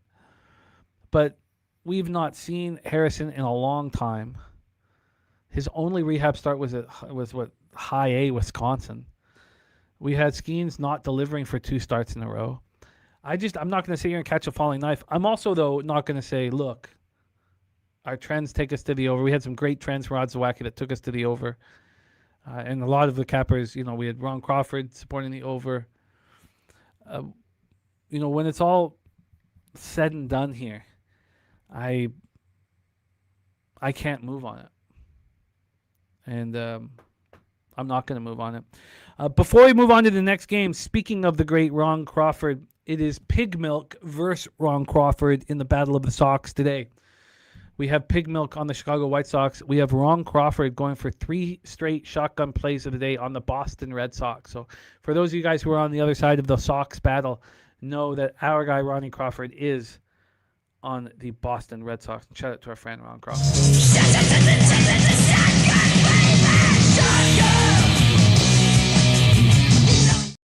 And there we have the explanation from Sharpie. It says the fastball velocity down 1.7 miles per hour. It says 98, 96 and a half plays different. Seems like the more than welcome to take plus money on Skeens, and Pittsburgh, who's hitting lefties. Yeah, I'm off the game. I'm off the game comfortably. I got lots of action. I can understand both sides of the fence here, and I'm off. Let's roll on to our next spot on the board here. Sorry, pages and pages and pages of notes. Past Pirates, Brewers, and we roll on. 7:40 p.m. Eastern, Minnesota Twins 56 and 57, 26 and 30 on the road at the Kansas City Royals 46 and 67, 26 and 27 at home at Kauffman Stadium in Kansas City, Missouri. Take a look at the weather here at Kauffman. Plus 5% runs, plus 19% homers, plus 2% doubles and triples, and minus 3% singles. We have Dean Kramer making his first start as a Minnesota Twin. This line has been insane since it came out. And now we've had this big move towards, Noah Cameron. Yeah. I get it. I get why this would be, I get it. But it makes the opening line just made no sense whatsoever. There was an advantage last night backing the Twins' first 5 rather than full game. They were more expensive first 5. Are we going to expect Jameson Taillon in his first start with the Jays and Dean Kramer in his first start with the Twins just to do exactly what they'd been doing and pitch poorly? I mean, I guess it's well within. I mean, it's what one would expect, but it's just absolutely insane to me that that would be the case. Kramer's been bad this year.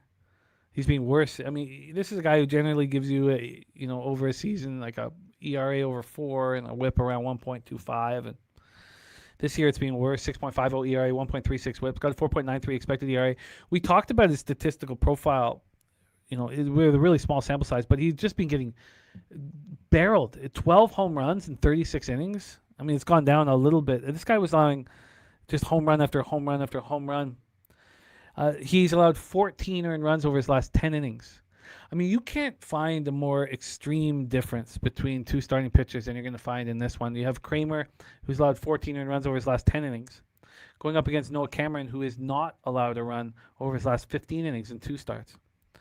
This is a absolute, run to the window and back to Royals. But as soon as you get to the window and they tell you that, the Twins are slightly favored first 5, you're like, whoa. What the hell is going on here? So now we've had the big move towards the Royals. If we sit here and think, look, the books just made a mistake opening this line, then you could easily have more and more confidence on the Royals. I can't do that. Now, this line is absolutely insane. Yesterday, the Twins were minus 103 first 5. Now they're plus 123. So clearly, heavy action started coming in on Noah Cameron. Maybe they just made a mistake. But I can't get past that opening line. I would run to back Noah Cameron. I was, telling you guys, and it only blew up my face those couple starts in late June, but that I thought we could get ahead of the curve backing Noah Cameron, and we did that in May till mid-June when he started getting touched up. Was he dealing with some fatigue going into the All-Star break? Because both his start, going into the All-Star break and after the All-Star breaks were bad, and then he's been shoving the last 2 starts. So there's so many different ways to look at how to handle these things. The line comes out, and Noah Cameron is a pick'em against Dean Kramer first 5, and you think, oh my God, I got to bet that. That ideology, it just hasn't worked for me in my career. The better I've done is the more I've trusted the books rather than think that they're making mistakes. So, yeah, there's been an official source says Royals first 5 money line minus 140. Yeah, there's been a 40-cent move towards the Royals first 5. And look, I'm just not going to trust it. And that's just me. I just can't. I can't get past what that opening line was and how little sense it made.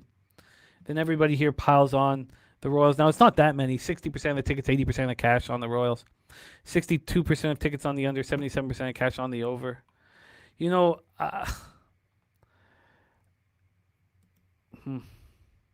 And then Sharpie saying you would think a guy like Cameron who uses 7 pitches could back up a back-to-back versus the Twins. I guess that is an advantage for Kramer. You're absolutely right, Sharpie. And important. He went 8 innings, allowed 1 hit against these Twins in Minnesota. Now he comes home. I'm going to be off the game. I'm sort of with, not sort of. I'm with Justin, who says they didn't make a mistake. I wish that the line had kind of stayed where it was at. The fact that it now moves 40 cents on the first 5 towards the Royals would make anybody who did move on that initial line feel very confident. I am off of Twins Royals, but so interested in the game. Let's roll on. This is the game I really wanted to talk about. 9:40 p.m. Eastern. We have the Detroit Tigers 54-58, 24-31 on the road at the Seattle Mariners 55-58, 32-24 at home. We're at T-Mobile Park in Seattle, Washington. Let's get into T-Mobile. Minus 12% runs, minus 3% homers, minus 17% doubles and triples, and minus 9% singles. We have a bullpen day here. Drew Anderson will start it for an inning. 4.24 ERA, 1.30 whip, 3.38 expected ERA. Then Ty Madden comes in as the primary. Ty Madden has started one game here, pitched in 11. Has some nice numbers, 2.40 ERA, 1.30 whip, but he's not stretched out. He'll go 2.5 or 3 here. Sharpie says, is it not a first 5 under if you think Cameron is going to shove and books favor Kramer? Yes, but I don't think that Cameron is going to shove. I can't understand that the way the line was last night. So something's up, and maybe nothing's up, and you guys are all right. But no, I just need to run away from it. An official source says you're overthinking too much, and that's wonderful. That is a compliment. If I overthought everything in life, I'd be doing much better. So that's great, and thank you.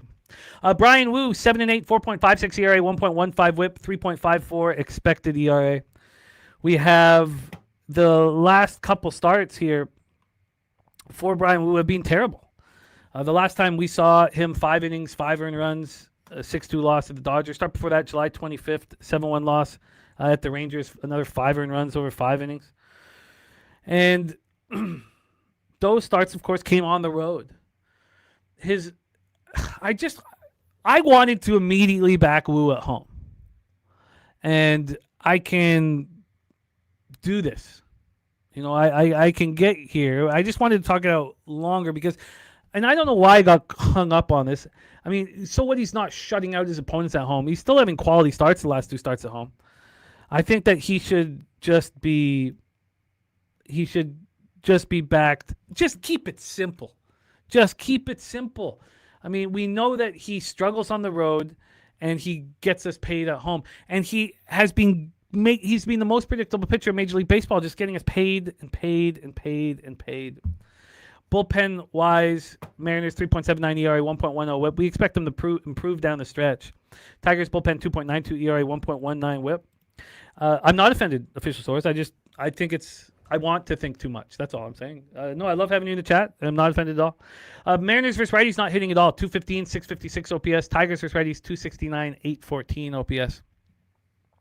The Tigers have been hitting righties. Let's get into the line history. I'd like to join Warbucks on this spot. We've had 10 cents of movement towards the Mariners minus 139 to minus 149. I guess the problem with it is that I would have to take the Mariners first 5 minus a half, and then I would need to trust the Mariners to score some runs. And that's not a fun thing to do. We've had a 5-cent move to the over. It was a minus 110. Now it's minus 115 to the over. I love you too, official source, man. Respect. Then let's get to the price difference. I think the price difference is extremely important. Price difference-wise, here we have the Mariners at minus 149. And then first 5, they're at minus 150. They're not implying there's a difference. There's a thought process that a lot of these advanced models don't quite utilize the home and road splits, especially when they're as extreme as they are for Brian Wu. Let's take a look at the difference for cash here, and this I think is going to be extremely interesting. You have 71 and 70 on the Mariners, and they're expensive. 55% of tickets on the under, 93% cash on the over. Man, I would like to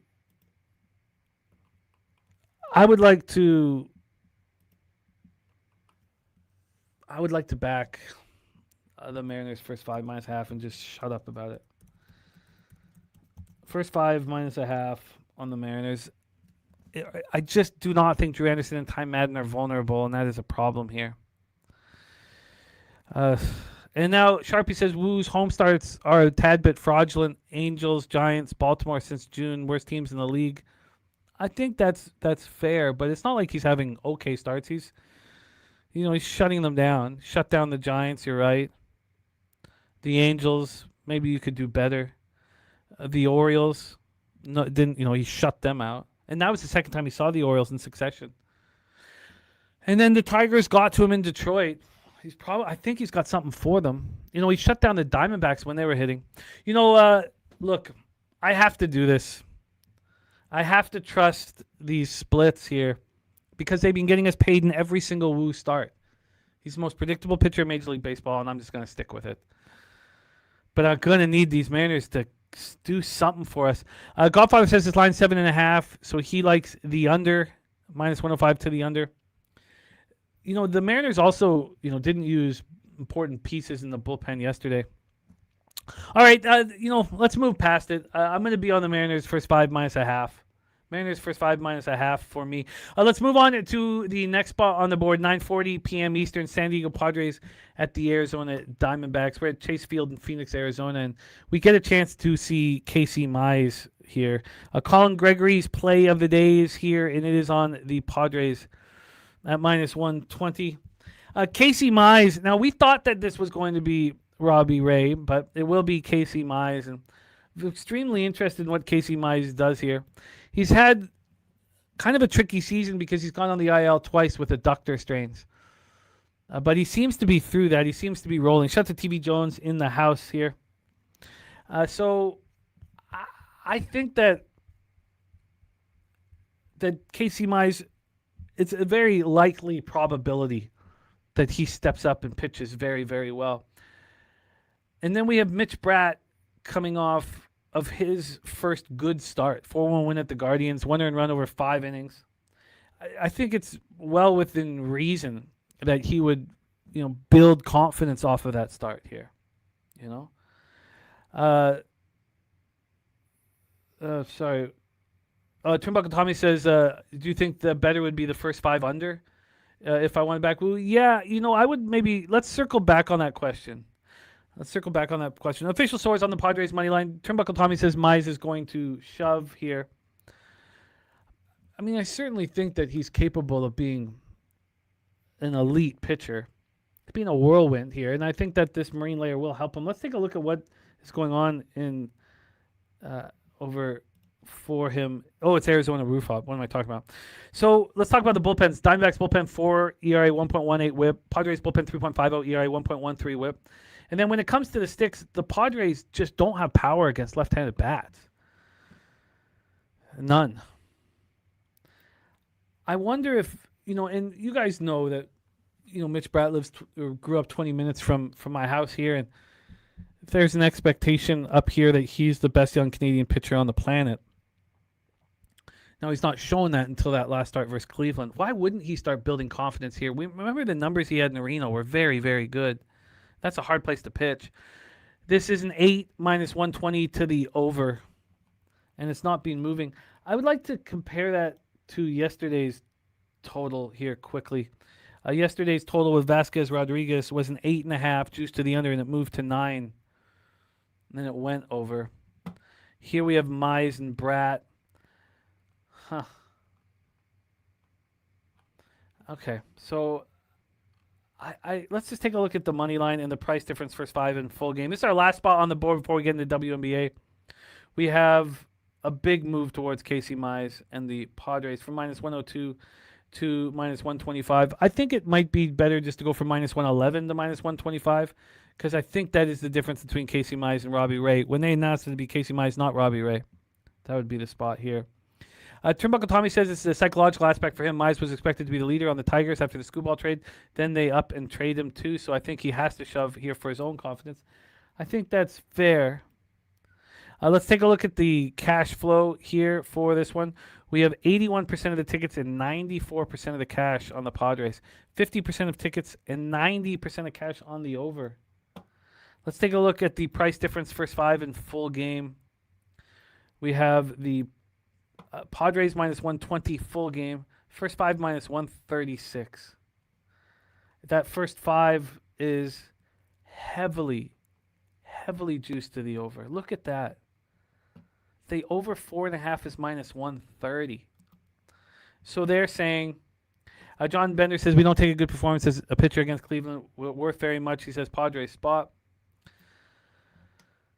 I mean, if it's his first good start in Major League Baseball, I do, but you don't have to. It's not like the Guardians are hitting lefties worse than the Padres. TV Jones says Mize never being traded or dealt with this. Got to build chemistry with the catcher and deal with everything that's happened at the deadline. TV Jones likes the Diamondbacks here. I want to watch this. Obviously, I have a bias. Mize being one of my favorite pitchers in Major League Baseball the last few years since he threw that no-hitter in Double-A in his first Double-A start. I've been watching him very closely. Number 1 overall pick. I also have the same deal with Mitch Bratt. I think I'm just too involved with these two pitchers to really see things clearly. Warbucks agreeing with TV Jones on the Diamondbacks money line. I think I just need to watch and learn here. I want Mitch Bratt to have another really good start. I want Casey Mize to, show the Tigers they were wrong to move him. Who gives a fuck what I want? I want to make money. And I think I'm just clouded with this breakdown. So I'm going to stay off of this spot. Sick from the Fall says Diamondbacks for sure. I'm off. Let's do a review of all action here. Major League Baseball for Wednesday, August 5th. Before we get into what I think will be a money-making WNBA slate, I came in with 11 bets. Astros first 5 minus a half, minus 112. Astros minus 1 and plus 101. We beat those lines by 30 plus cents. Rockies first 3 plus a half, minus 135. Rockies first 5 plus half, minus 103. Those lines have moved against me. LA Baltimore first 3 under 2.5. LA Baltimore under 8.5. We beat those lines by 30 cents. White Sox first 3 minus 115. White Sox first 5 minus 106. We beat those lines by 10 to 15 cents. Cubbies first 3 at minus 125. Should I add the first 5 minus a half? Or now I can get it minus 135. I don't even need the minus a half. That's a possibility I have interest in. Athletics Cincinnati first 3 under 3 minus 115, and the Marlins first 5 at plus 103. By the way, Sharpie says metric-wise a great spot for Mize, who throws first pitch strikes versus a team who will take, as Mize has a 162 batting average against when up 0-1 in the count. Oh, that's great stuff. So let's take a look at the additions. May add that first 5 on the Chicago Cubs, backing Imanaga over Lauer, or backing the Cubs bats against the lefty. Then the Rangers first 5 minus a half. Cody Bradford's first start since 2024, and also phasing Wisenhunt. I think that all makes sense. Probably should have waited to move on the Rockies. I'll deal with that. I wonder if I should just follow the market and back the Angels full game. I feel like I'm in a great spot with the first 3 under 2.5 and the full game under 8.5, but the books seem to be implying that that's the move that should be made. Then comfortable where I stand in the Reds Athletics game. The Mets-Cleveland game, look, the market has taken me off spots and it's put me on spots, and we'll see how that all handles. I guess I should have been on the Phillies on the run line, or I could have had the -1 last night. It's disappointing when you could have the -1 and the line moves so heavily that you move on the run line. If they win by a run, I will be extremely upset. Then the over 8.5 in Cardinals Yankees, I really think that makes sense to me. There's our guy Matty Ice in the house. Official source says Royals money line is his favorite play of the day. When we get into any extra action, it doesn't look like there's a ton here. And look at that. Astros first 3 money line moves 40 cents. Nice job, Nasty Nate. Beautiful. That's a good feeling, man. It's a good feeling. And then that's it. I understand the Royals Twins situation. I could be easily leaving money on the table. And then I understand, what Turnbuckle Tommy's saying as well about if I like Wu to pitch well, Anderson and Madden should deliver. The problem here, and let's just take one last look at that first 5 number here for Tigers Mariners. The full game is a 7.5, very, very low. And the first 5 is a -116 to the over 4. Yeah, I think there's a lot of truth to that. If I'm backing Wu to pitch well at home, I think that Anderson and Madden are a nice 1-2 punch. Yeah, I think that you're right, Tommy. And the question is, would I prefer the first 3 under 2.5 or the first 5 under? I'll make that decision here. I think that with the Anderson Madden thing, that maybe it should be a first 5 here.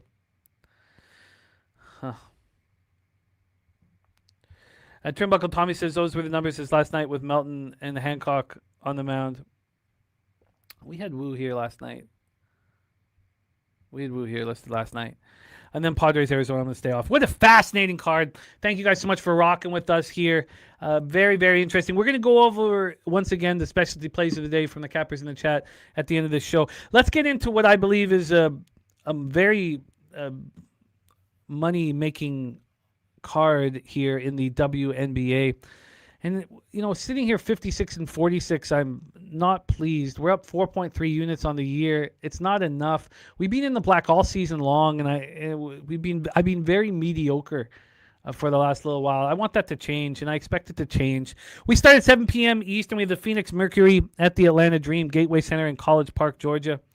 Mercury coming off that 106-101 win at the Chicago Sky. Kelsey Plum's first game as a Phoenix Mercury.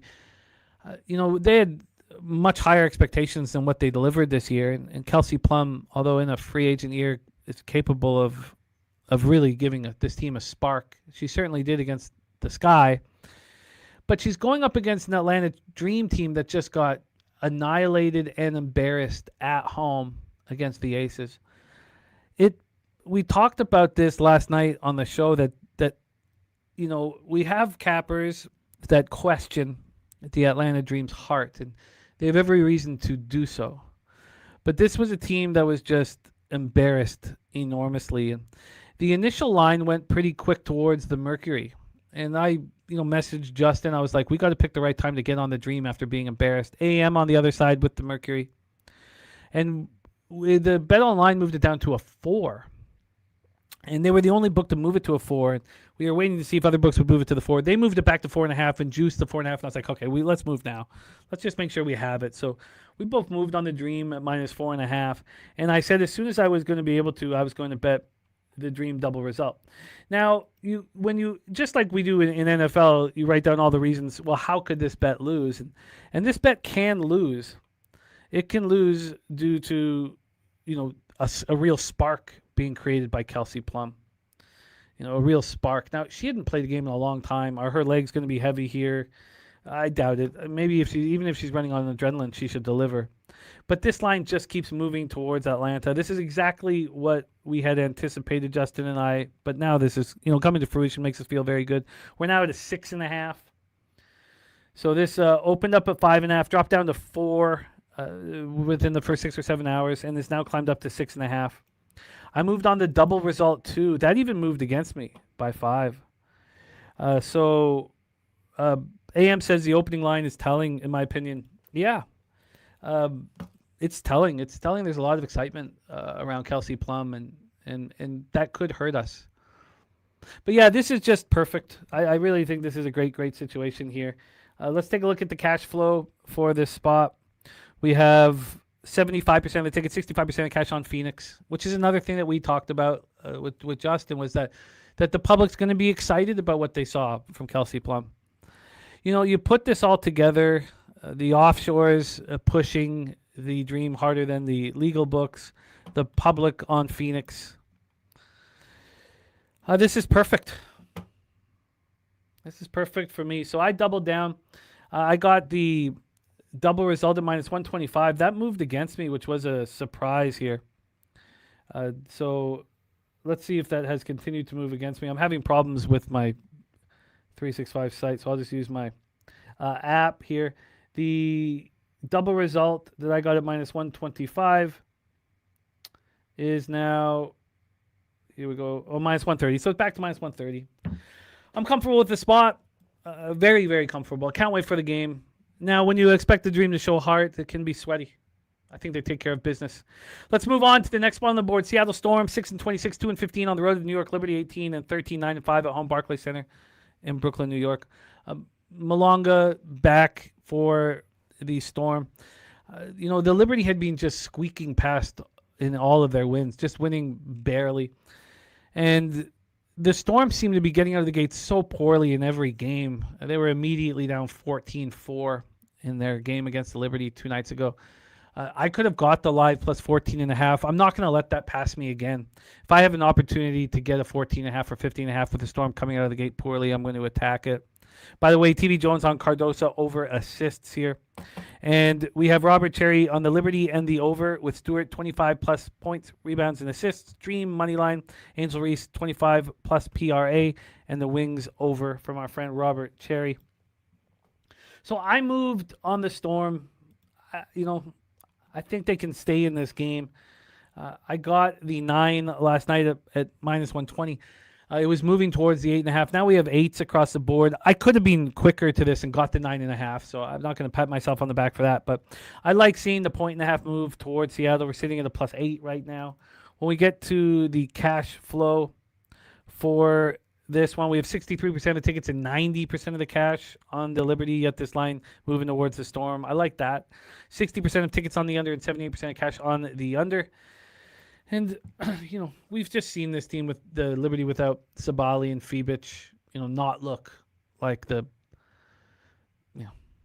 Commissioner Cup champs or whatever you want to call them. So I'm comfortable here. Let's move on to our next spot on the board. And Justin McKelvey focusing on the first half with the Storm plus 4.5. Dallas Wings at Washington Mystics. Care First Arena in Washington, D.C. Wings 19-11, 10-6 on the road. Mystics 16-12, 8-6 at home. These two teams are so different from each other. This is the second time they're meeting in 2 days. And I told you guys that if this was a series, I'd be on the Mystics. I love the way they rebound. I think it's a very impressive defensive team. They defend the perimeter. And we have the opposite in the Dallas Wings team that's just so guard heavy and have very, very talented guards. I wanted to move on the Mystics in game one. I probably, obviously I should have looking back, but I didn't. And now we've had a move back towards the Mystics in game two. It's a bit of a surprise. There had been a move towards Dallas. Let's pull up the injury report here and just make sure that nothing has changed, because this is a pretty legit move here back towards the Mystics. And there's it's a very clean injury report here, except for Sidney Taylor being a game time decision for this guy, which we will get into here. I don't think Sidney Taylor is going to play for this guy, and that's a problem. But here and look at that. Dan H says Bet365 has the White Sox first 5 minus 125, full game plus 125, 50-cent difference. I love that. Turnbuckle Tommy says Mystics all the way down to plus 1.5, Wings minus 2.5. You should back the team that lost in game one, and that was the Wings. I mean, they should be an angry group. And they should battle back and do what is necessary to get the win. Let's see if the public is on Dallas here, and they are. But it's a 50-50 ticket count, 78% of the cash on the Wings, 88% of tickets on the over, 90% of cash on the over. Wow, look at this at the public books. Oh, I didn't even see. I thought that was wow. I take that back. Sorry, I was looking at that wrong. This is a move towards the Mystics. God, sorry, I tripped out, man. There's too many numbers.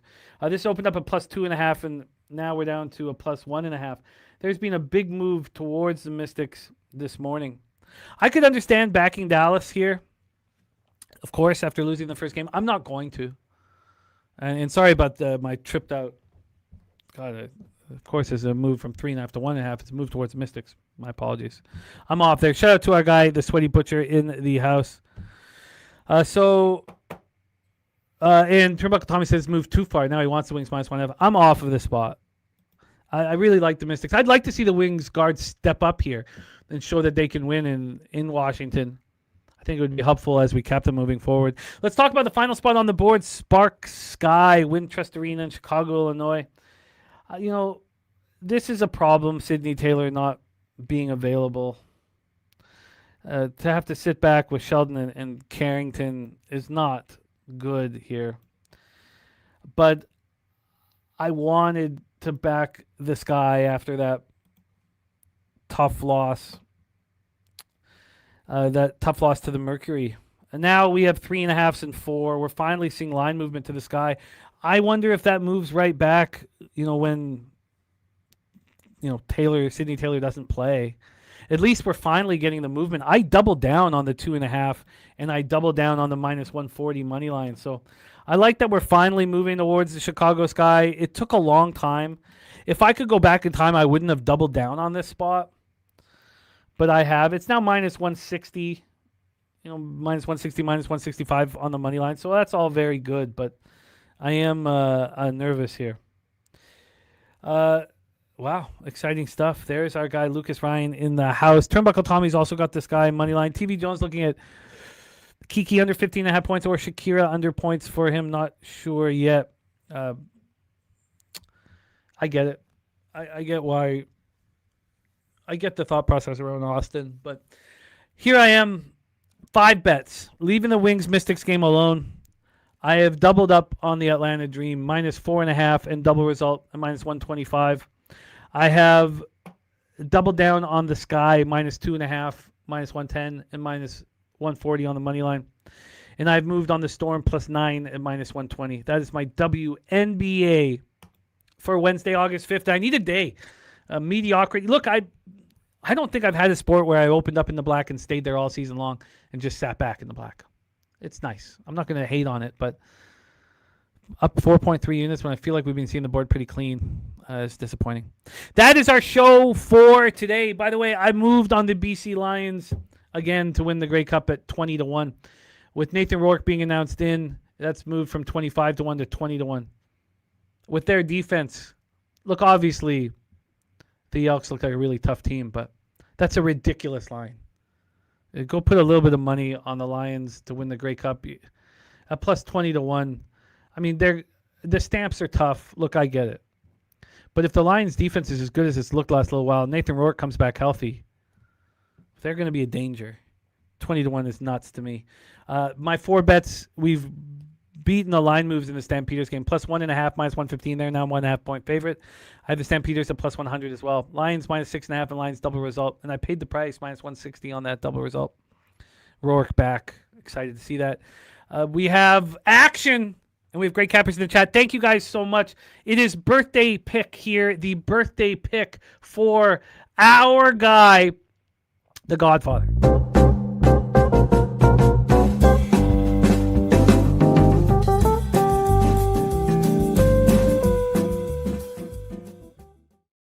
The birthday pick for our friend, the Godfather, is the Chicago White Sox first 5.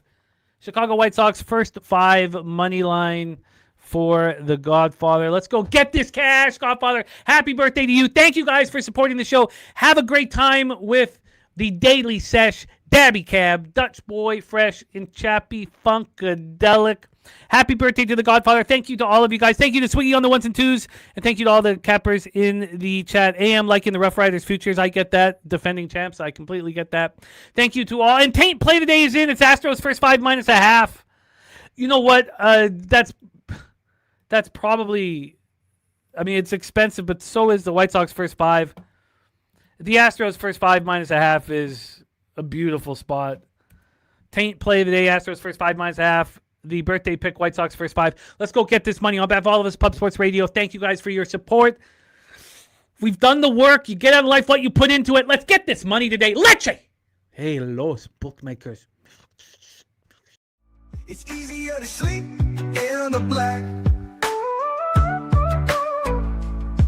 when you're losing your ass and feeling so.